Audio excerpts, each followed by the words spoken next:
Purihin ng Diyos at isa na naman pong mapagpalang oras sa inyong lahat, mga kapatid. At dadako na naman po tayo sa atin pong 1900 prayer call. At bago po tayo magumpisa ay atin po munang pagbubulayan ang mga salita ng Diyos na matatagpuan sa Awit chapter 18 verse 2 at akin pong babasahin. Ito po.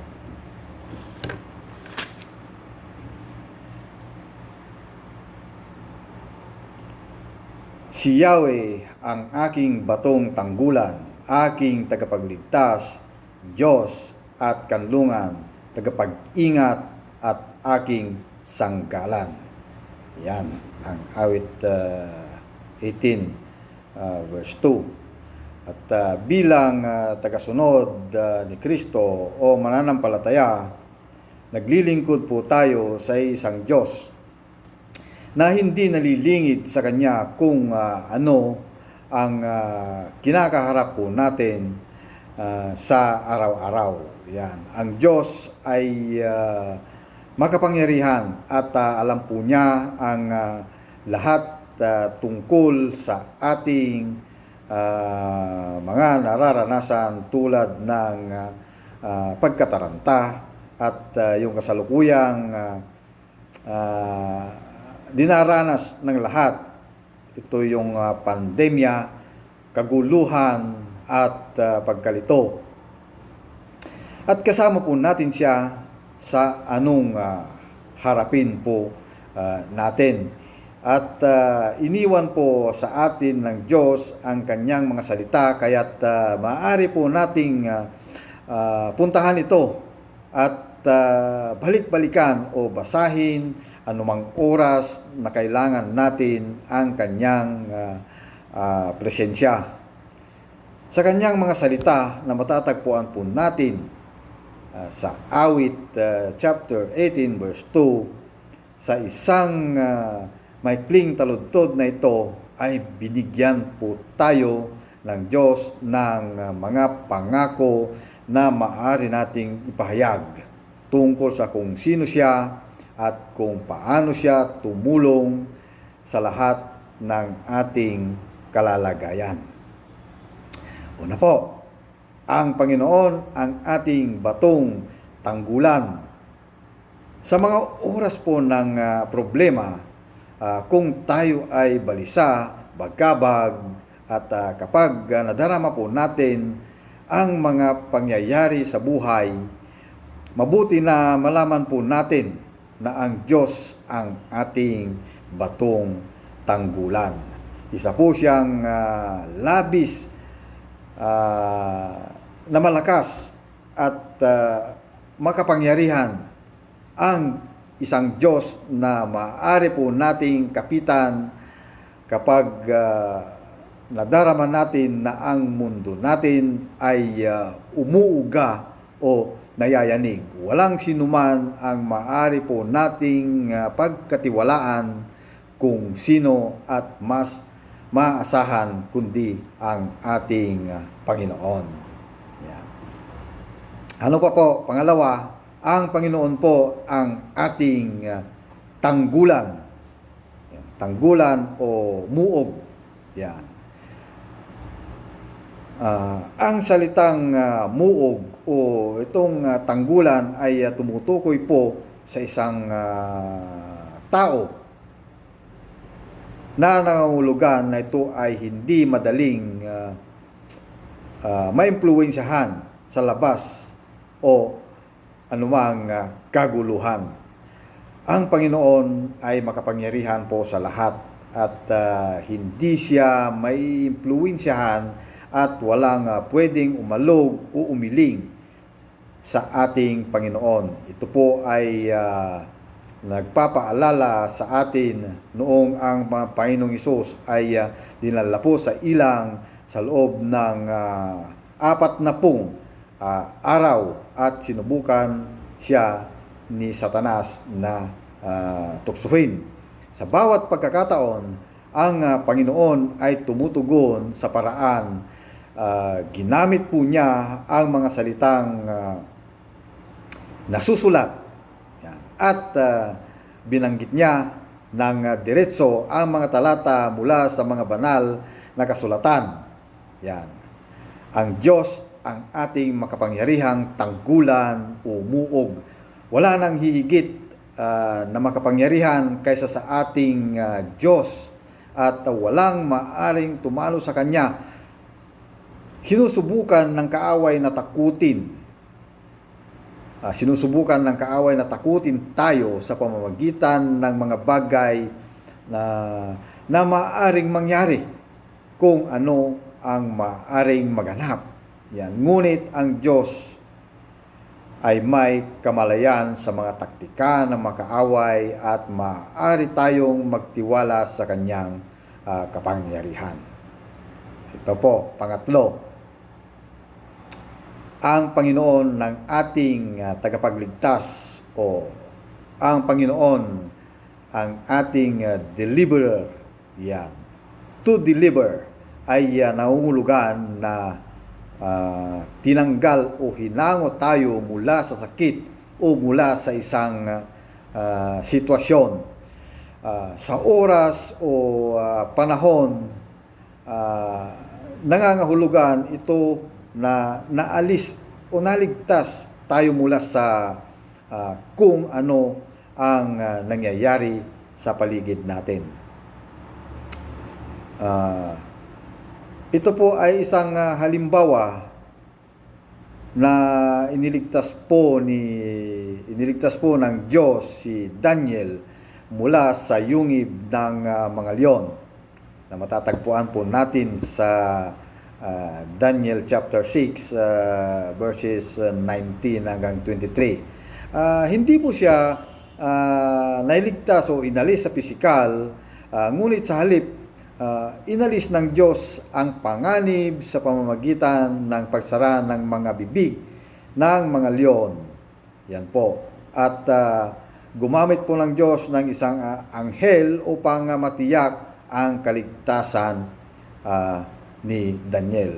Dahil sa ginawa ng Panginoong Hesus sa krus, nahaligtas po tayo mula sa parusa ng kasalanan.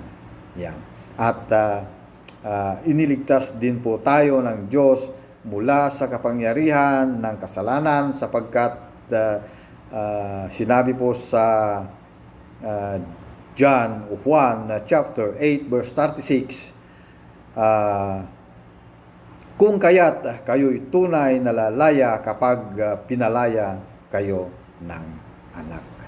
Isang araw po ay makakasama po tayo sa isang bagong langit at lupa kung saan walang kasalanan at paghaharian ng katuwiran sapagkat ganon ang Kanyang pangako sa atin. Lahat dahil ang Panginoon lang ang ating tagapagligtas. Yan. Kaapat, ang Diyos ay ating Diyos. God is our God. Yan. Ang lahat ng mga katangian ng Diyos ay talagang kahanga-hanga. Napakadakila po ang ating Diyos. Siya po ang maaari po nating tawagan sa anumang panahon, anumang oras, anumang araw o gabi. Binigyan niya po tayo ng access sa Kanyang silid, sa Kanyang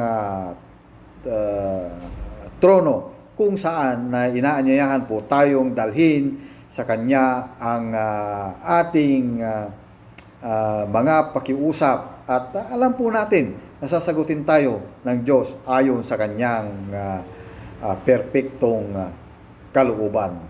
So, ang Diyos po ay hindi natin kapareho ng kaisipan. Katulad po ng sinasabi po doon sa Isaiah chapter 55 verses 8 and 9. At ang kanyang mga kaparaanan ay mas mataas kaysa ating mga kaparaanan. At ang kanyang kaisipan ay mas mataas kaysa ating kaisipan. So, mahal na mahal po tayo ng Diyos, kaya sinakripisyo po niya ang kanyang pinakamamahal na anak. At kapag tinanggap po natin ang Panginoong Hesus at tinanggap din po natin kung ano ang kanyang mga ginawa para sa atin, ang ating malilikha ay naging ating Ama at ang Diyos ay naging ating Diyos. Alam po natin na nagmamalasakit sa atin ng Diyos at sinasabi niya sa atin na ibigay o ipagkatiwala sa Kanya ang ating mga alalahanin. Alam din po natin na anuman ang mga pangyayari na nararanasan natin sa buhay, alam natin na sa lahat ng bagay ang gumagawa ang Diyos para sa ikabubuti ng mga nagmamahal sa Kanya. Panglima po, ang Diyos ang ating kanlungan o kublihan.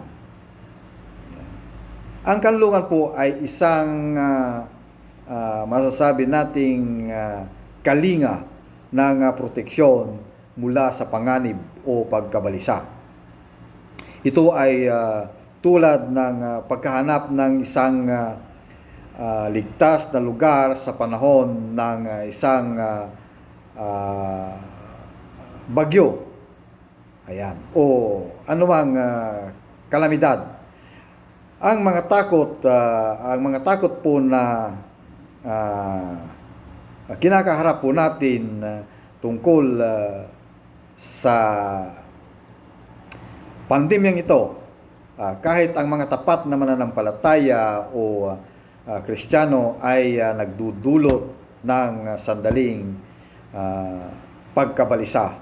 At habang pinagtutuunan natin ng pansin ang nangyayari sa ating paligid, ito po ay higit sa ating kapakinabangan kung katulad po ni Pedro, tinitignan natin ang Panginoon sa halip na tumuon tayo sa mga nangyayari o sa mga hangin at alon na bumabagsak sa ating paligid. Katulad po ng sinabi po doon sa Mateo chapter 14 verses 29 hanggang 22. Basahin po natin yon. Si David po ay madalas na tumatakbo mula sa kanyang mga kaaway at sa mga panganib.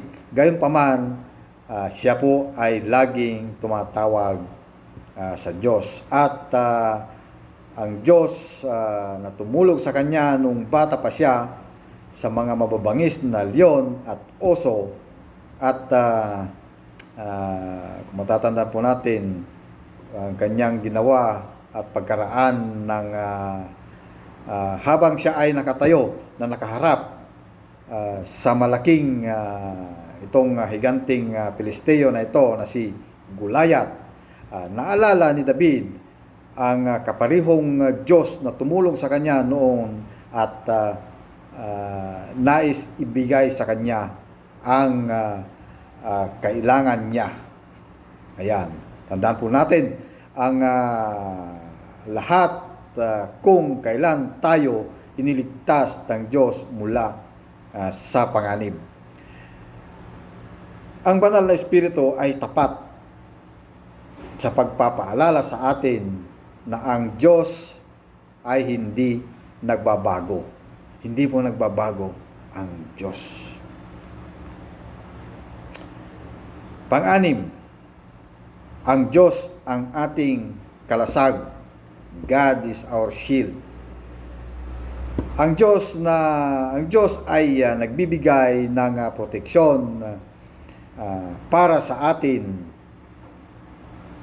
Ang ating kalaban na itong si Satanas ay naglalakad na parang leon na umaatungal na naghahanap ng isang tao na masisila. Yun po ang sinabi ng unang Pedro chapter 5 verse 8. Gayunpaman, ipinapaalala po sa atin ng Diyos na kung tinanggap natin ang Panginoon, tayo ay mga anak ng Diyos at ang Espiritu ng Diyos na nananahan sa atin ay mas malaki kaysa sa kaaway na nasa mundo.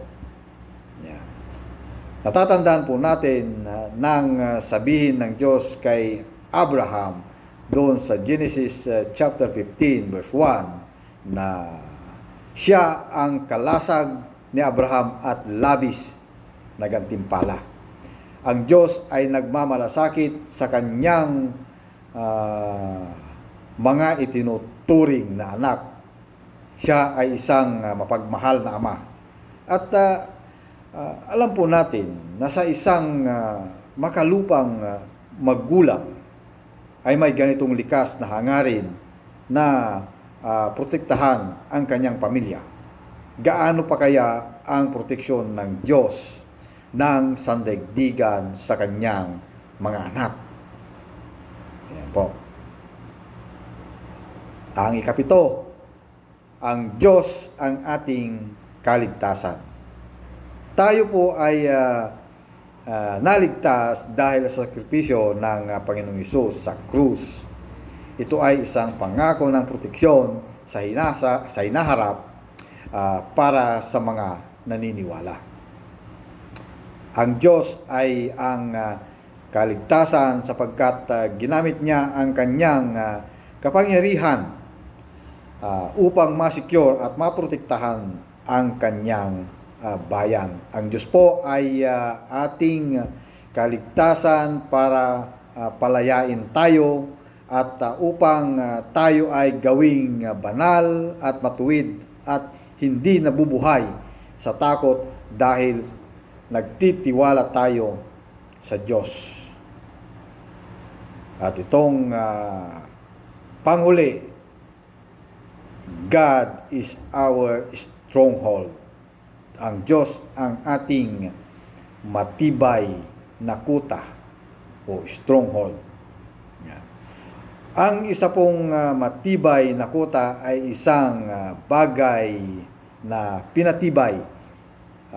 Kaya protektado ito laban sa anumang pag-atake. Ang idea po na pinalakas tayo ng Diyos, yan.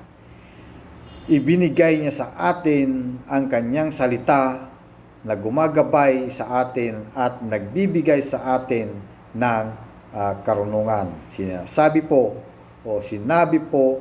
rin po sa atin ng Diyos sa kasulatan tungkol sa kung paano natin isusuot ang sandata ng Diyos.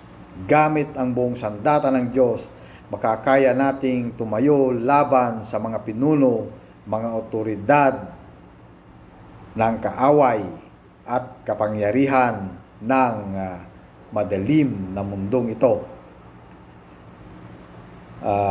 Kaya na rin nating tumayo laban sa mga espiritual na puwersa ng kasamaan kapag ito'y sinuot natin ang armor of God.